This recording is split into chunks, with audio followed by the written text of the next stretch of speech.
In 1998, a fruit farmer named Dang Qingxi in Shaanxi built a house in his own Liyuan, and built an underground palace of more than 10 square meters under the house. However, the purpose of this underground palace was to raise his concubines. On March 22, 1998, Dang Qingxi found a 10-year-old girl who was doing homework outside the house. The girl's name was Chen Xiaojing. Dang Qingxi had been observing him for a long time, and this was a good time to make a move. He first asked the girl's family, and then said that he would give him a box of pears, but he had to go to the yard with him to pick them. The naive little girl followed him directly after hearing this. Who knew that after arriving at the orchard, Dang Qingxi actually took the little girl directly into the underground palace. There were 2 beds in the underground palace of more than 10 square meters, which seemed to be specially designed for entertaining guests. Chen Xiaojing saw the chainsaw in the room and was instinctively a little scared. He was about to run away, but was suddenly hugged by Dang Qingxi, who tied Chen Xiaojing with a hemp rope prepared in advance. In order to prevent the little girl from making a sound, he even used an iron clamp to open her mouth and stuffed cotton. Then, he violated Chen Xiaojing for 3 hours.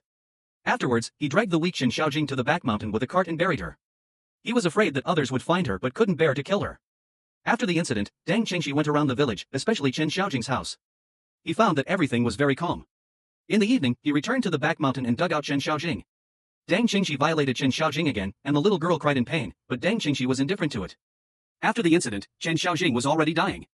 Until the next day, when Dang Qingxi wanted to vent again, Chen Xiaojing had already died. Dang Qingxi cursed and dragged the little girl under a tree and buried her. After that, he began to look for prey again. He posted a recruitment advertisement opposite the toilet, and 3 women came to work in his orchard one after another, but without exception, they all became his concubines and were tortured to death. Dang Qingxi found that this was too wasteful.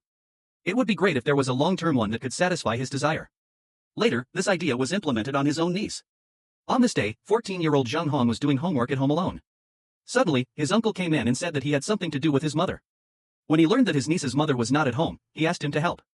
Of course, the little girl agreed at once. Dang Qingxi took Zhang Hong to the underground palace as usual. The little girl was tied up and covered her mouth without knowing why. Suddenly, the pain in his body made him recognize the face of this uncle. The 14-year-old niece was madly abused by his uncle. But Dang Qingxi didn't want to repeat the same mistake, so he bought anti-inflammatory drugs and some hemostatic drugs and personally applied the wound to his niece. But this time he overturned, Zhang Hong escaped tenaciously, and ran back home to report him. The father was about to rush to the orchard to beat him on the spot, but the mother stopped him and immediately called the police. In 2003, Dang Qingxi was prosecuted for more than a dozen serious crimes and sentenced to death. He was executed by firing squad a year later.